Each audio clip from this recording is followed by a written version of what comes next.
اب ہر کوچہ ایک مقتل ہے، ہر موڑ پہ اب ایک رہزن ہے، اس شہر کو میں نے جب دیکھا جب گلی گلی میخانے تھے۔ کیا کہنے، کیا کہنے۔ تو وہ شہر جو تھا، جو میں نے دیکھا 1970 کا شہر، اس میں نے ویرانوں میں کتابوں کی دکانیں دیکھی۔ میں جب سلیم احمد صاحب کے گھر جاتا تو انچولی کے ایک گلی میں، اس وقت اتنی آبادی نہیں تھی، ایک پان کی دکان کے پاس ایک کتابوں کی دکان تھی۔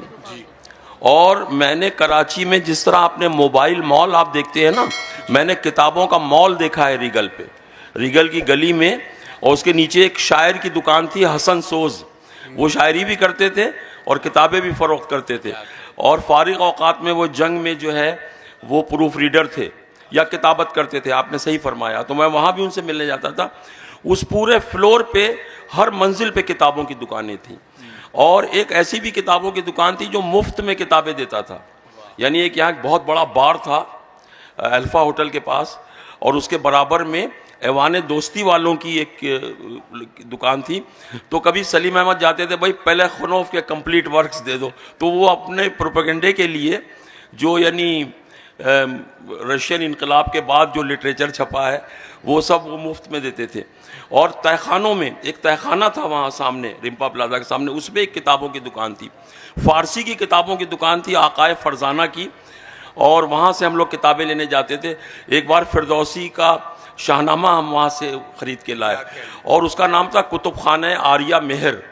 بعد میں جب انقلاب آ گیا 79 میں فیبروری میں، تو اس نے اس کا نام کچھ اور رکھ دیا، ہاں کچھ اور اس نے نام رکھ دیا کہ پتہ نہیں یا کتب خانہ ہے کچھ، اور لیکن وہ آریہ مہر، چونکہ شہنشاہ ایران تو اسی نسل سے تھے آریہ مہر، تو وہ نام اس نے بدل دیا۔ اتنی کتابوں کی دکانیں، اور ایرانی ہوٹلوں کا جال پھیلا ہوا تھا، اور ہر ہوٹل میں اتنے عالم بیٹھتے تھے۔ آج مجھے کوئی لفظ پوچھنا ہوتا ہے، میں کتاب پڑھتا ہوں، کوئی مشکل چیز آتی ہے تو میں الگ لکھ لیتا ہوں کہ پوچھ لوں گا، مجھے 3 مہینے لگ جاتے ہیں وہ آدمی ڈھونڈنے میں جس سے میں یہ پوچھوں۔ اور پہلے میں کسی ہوٹل کے باہر جا کے کھڑا ہوتا تھا، ایک نظر ڈالتا تھا، میں کہتا تھا یہ شاہ حسن عطا بیٹھے ہیں، ابھی جا کے میں ان سے پوچھ لوں گا کہ اس لفظ کا مادہ کیا ہے۔ جو چیز میں اتنی، یعنی یہ بغداد تھا، یہ قرطبہ تھا، یہ نیشا پور تھا، یہ ایسا ایک شہر تھا۔ اور اس زمانے میں بہت ساری محفلیں تھیں، کچھ مشہور ہو گئیں، کچھ گمنام ہیں۔ ایک ناظم آباد میں ایک صالح صاحب تھے، وہ ہر ہفتے ایک نشست کرتے تھے، اس میں ماہر القادری، راغب مراد آبادی، تابش دہلوی، یہ کلاسیکل قسم کے بوڑھے لوگ جاتے تھے۔ چونکہ میں بوڑھے لوگوں کے درمیان کم عمری سے رہتا تھا تو میں ان کے ساتھ جاتا تھا۔ اسی طرح جو ہے سلیم احمد اور قمر جمیل کی محفلیں تو آپ کو پتہ ہے بہت مشہور ہیں۔ نصیر آباد میں ایک حسن اکبر ایڈوکیٹ تھے، جو ایڈوکیٹ جنرل تھے سندھ کے، ان کا گھر بھی ایسا تھا۔ اچھا، یہ ایسی محفلیں ہوتی تھیں کہ یہاں نہ کوئی پوچھتا تھا آپ کون ہیں، آپ کہاں سے آئے ہیں، آپ کیا کر رہے ہیں، آپ وہاں دروازے کھلے ہوئے، آپ جائیں صوفے پہ سو جائیں، لیٹ جائیں۔ کھانے کے وقت ایک بچی آئے گی، ٹرے میں کھانا لے کے آ جائے گی، کوئی پوچھے گا نہیں کہ آپ چائے پئیں گے، آپ کھانا کھائیں گے۔ چائے کے وقت ایک بچہ جو ہے چائے لے کے آ جائے گا۔ اور اسی طرح ایک میخانہ بھی تھا، ایک صاحب کا گھر تھا، ان کا نام تھا یوسف علی لائق، اب وہ مرحوم ہو گئے، نام لینے میں کوئی حرج نہیں ہے۔ ان کا گھر میکدہ تھا، وہاں جو ہے بڑے بڑے وہ جو ہے پلاسٹک کے ڈبے ہوتے تھے، اور اس میں سونف کی بنی ہوئی، لونگ کی بنی ہوئی، ادرک کی بنی ہوئی، اور جو بادہ نوش تھے وہاں جاتے تھے، ان کی ایک چھوٹی سی بچی تھی، وہ لا کے گلاس رکھ دیتی تھی اسٹیل کے۔ تو یعنی اس طرح کا کلچر تھا، اور اتنی محبت تھی لوگوں میں۔ اور میں بتاؤں آپ کو، اس شہر کو آپ یہ کہیں کہ سیاسی جماعتوں سے نقصان ہوا، بلڈروں نے اس کو تباہ کیا، میں آپ کو بتاؤں اس شہر کو ہوس زر کھا گئی۔ کیا کہیں، بہت وہ جن لوگوں سے ہم ملتے تھے ان کے دل میں پیسے کی محبت اور دنیا کی محبت زیرو تھی، وہ آپ سے پوچھیں گے بھی نہیں۔ یہ سیدنا رضا بیٹھے ہوئے پوچھیں گے نہیں کہ آپ کے پی ٹی کے چیئرمین ہیں یا آپ کے ڈی اے میں کوئی چھوٹی ملازمت کرتے ہیں۔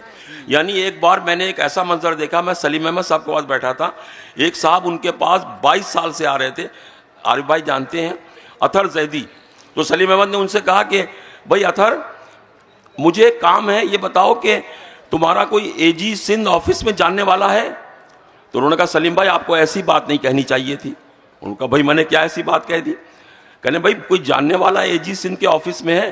کہا سلیم بھائی آپ میری توہین کر رہے ہیں, آپ بہت غلط بات کر رہے ہیں. ان کا بھائی میں کیا غلط بات کر رہا ہوں یار؟ سلیم بھائی نے آواز بلند کر کے کہا بھائی میں تم سے پوچھ رہا ہوں. انہوں نے کہا سلیم بھائی میں خود اے جی سندھ ہوں. انہیں یہ نہیں پتا تھا. اس پر بھی انہوں نے کہا, کہنے کہ دیکھو میرے سالے کو شفیع کو کام ہے, تو تم یہ بتاؤ کہ تم یہ کر سکو گے؟ انہوں نے سلیم بھائی آپ خاموش ہو جائیں. انہوں نے پھر شفیع کو آواز دی کہ تم آؤ, اور اس زمانے میں اے جی سندھ کا آفس طارق روڈ پہ ہوتا تھا. انہوں نے کہا وہاں صبح میرے پاس تم آ جانا 10 بجے. ایسے لوگ تھے. ان کے لیے انسان ایک خیال تھا, ان کے لیے انسان نہیں تھا. سبزی والا چلا جائے تو اس سے بھی اسی عالمانہ فلو کے ساتھ بات کرتے تھے.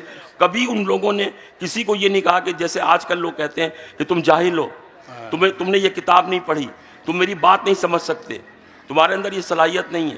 نہیں, اگر کرار صاحب کے پاس جو ہے ببو قصائی بھی چلا جائے تو کرار صاحب سے کہے میاں دیکھو بات یہ ہے کہ جو 1857 کی جنگ آزادی ناکام ہوئی تو اس کا جو ہے, اس کے میں نہیں کہتے تھے اس کے اندر, اور اس کے اندر یہ ہے کہ اب اس کا سارا ملبہ مسلمانوں پہ ڈال دیا. تو اب اس میں یہ ہوا کہ جب سر سید نے اسباب بغاوت ہند لکھی تو وہ شائع تو ہوئی لیکن تقسیم نہیں ہوئی. اب ببو قصائی کہے گا یہ کیا کہہ رہے ہیں. اور کتابوں کی جیسے رونمائی ہوتی ہے نا, پہلی کتابوں کی رونمائی عبید اللہ علیم کی کتاب چاند چہرہ ستارہ آنکھیں پریس کلب میں ہوئی تھی, جس میں افسر مہاپوری نے بہت اچھی تقریر کی تھی, میں بھی اس میں موجود تھا.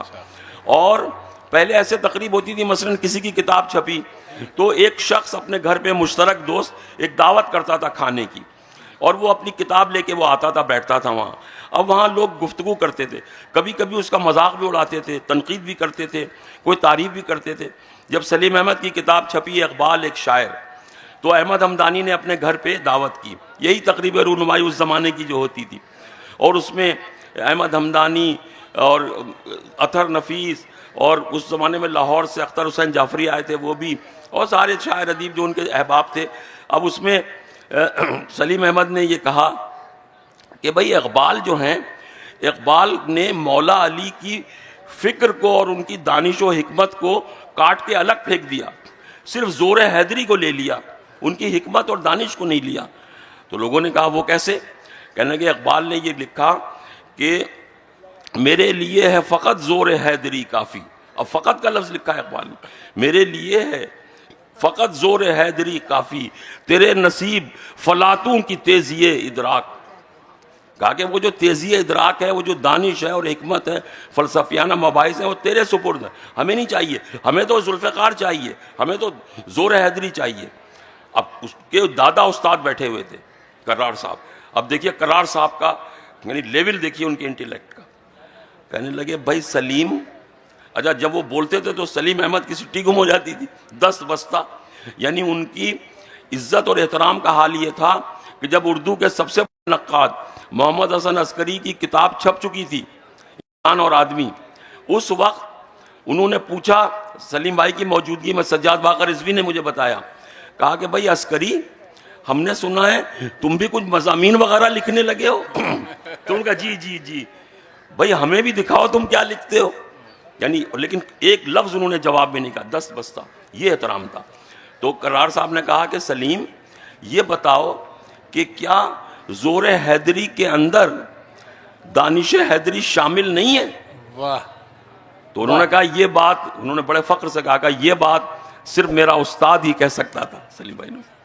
اور مجتبیٰ صاحب کیا بات ہے, ان کا جو بلوچستان جب یونیورسٹی قائم ہوئی اور کرار صاحب اس کے وائس چانسلر ہوئے تو مجتبیٰ صاحب کو لے کے گئے, سحر انصاری کو وہاں لے کے گئے.